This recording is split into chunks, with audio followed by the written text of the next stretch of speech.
been preaching this sermon so long I had to have a residency at the Crystal Cathedral. But, with a respectful tip of my non-existent hat to the quartering, I submit that the age-old axiom is not get woke, go broke. In the immortal words of my boy Donkey Kong, if you know the words, you can join in too. It's go broke, get woke, ultimately croak. And if 3+ years of far too young actors and actresses dying of suddenly has illustrated anything at all to us, it's that if there's anything the entertainment industry knows how to do with alacrity, it's croak. The corpus du jour this past week, Volition Entertainment, an icon in the video game industry, architects of THQ's The Punisher, Red Faction, and semi-satirical GTA mimeograph Saints Row. Until recently, one of the more respected and successful scions of the sandbox trend, only recently reduced to a noxious caca casserole of coastal pinko politics and pronouns. I've told you before, the idols are trying to build a post-capitalist society where money is not a concept. Yeah? Then why don't you go run off and join the commune? Ooh! Can we take a hybrid? Eli, I love that you're worried about fuel efficiency, but I'm thinking acceleration is gonna matter more. Your carbon footprint always matters. The Saints Row reboot bombed so hard it was sponsored by Raytheon, but even beneath that billowing mushroom cloud, Volition's express elevator to insolvency was wondrous to behold. Less than 2 years after insulting their own audience for refusing to buy their Bolshevik bullshit, Volition are officially out of business. Well, if it isn't the inevitable consequences of your actions. The espresso suicide of Volition is so strikingly apotheotic, business textbooks of the fucking future will devote 18 uninterrupted chapters to proving my hypothesis in practice. Nor have I been particularly inconsistent on this subject. When Gillette imbibed in the best a man can get goat fuck and proceeded to eat an ass souffle on the stock market, many crowed the get woke, go broke axiom. I cautioned, however, that this was in truth an attempt to make themselves compatible for Corpo ESG to score some of that sweet, sweet merger money. Why would Cot Goblin Corpos want to be compatible with what sounds like a fucking Chinese food ingredient? Well, who better to explain the practice than the primary prick who's pushing it, Larry Fink of ESG Uber Monolith, BlackRock. Well, behaviors are going to have to change, and this is one thing we're asking companies. You have to force behaviors, and at BlackRock we are forcing behaviors. 54% of the incoming class are women. We added 4 more points in terms of diverse employment this year, and what we are doing internally is if you don't achieve these levels of impact, your compensation could be impacted, okay? We're doing the same thing. And so it's just, you have to force behaviors. And if you don't force behaviors, whether it's gender or race or just any way you want to say the composition of your team, you're going to be impacted. And that's not recruiting, it is development, as Ken said. And ultimately, it's still going to take time, but I am just as much shocked as Ken is that we have not seen more opportunities. And we're going to have to force change.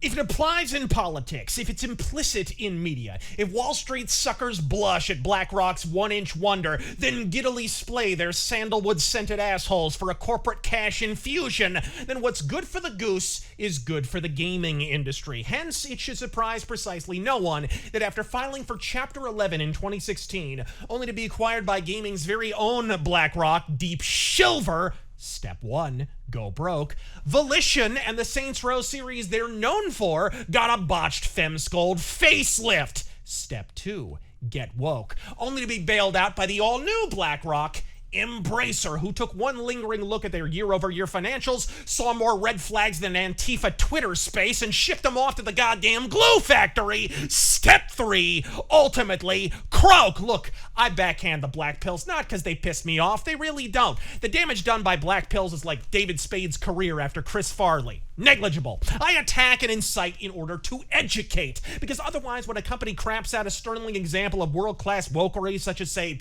Barbie, and suffers no serious impact to its profitability, the retard's refrain amounts to something like, see, get woke, go broke is a myth. Checkmate anyone at all with a dopamine response, often with repeated ever more envious utterances of the terms grifter and clickbait, presumably through feverish mouthfuls of cock. Well, no shit, shitlet. Your hypothesis ain't panning out because you ain't even got the right fucking formula. Barbie went woke because parent company WB are beyond broke, while other studios slapped superheroes on everything in their portfolios and printed money for the past 2 decades. Warner, outside of the odd Joker or Batman flick, failed to cash in with equivalent successes of their own, sucking hind teat at the comic book buffet until now in 2023, when the genre's rapidly deflating mommy memories produce only errant puffs of powdered fucking milk. To put a finer point on it, 1 month after banging out Barbie, WB dropped the world-smashing success that was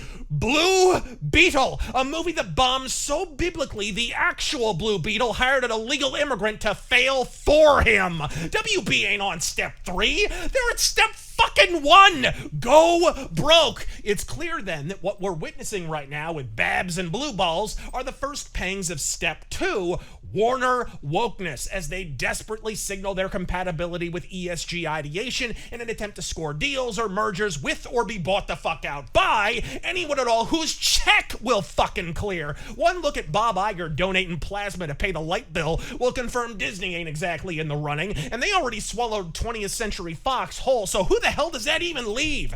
Paramount? They can barely afford Tom Cruise's shoe lifts. How the hell are they dropping dough on the WB? Leaving who? Universal? They have exactly one franchise. And did you watch The Last Jurassic World? All the dinosaurs were in the cast, and that parade of ill-conceived cameos is about the only reason anyone watched it at all. Who the hell are you gonna thaw out of Amber to pop a number for the next fucking film? Sam Jackson's severed arm? WB could buy and sell those bitches even in their current depressive state. And if the institution of Hollywood has no hope, what the hell chance did a pissant game studio like Volition have, pulling the self-same stupid gambit and antagonizing their own audience in the aftermath? How ass over tea kettle backward were Volition? Put it this way. They paid actual money to self-described feminist porn star Sasha Grey for a fully clothed in-game speaking role. That about answer your question? You'd see more financial restraint from Lizzo at Cold Stone Creamery. So once more, congregation, let us stand as one and declare aloud with one unified voice, all the better to boof the black pill, still laboring under the false formulation of get woke, go broke. And all God's people said, go broke, get woke, finally fucking croak. I'm Razor Fist, God fucking speed.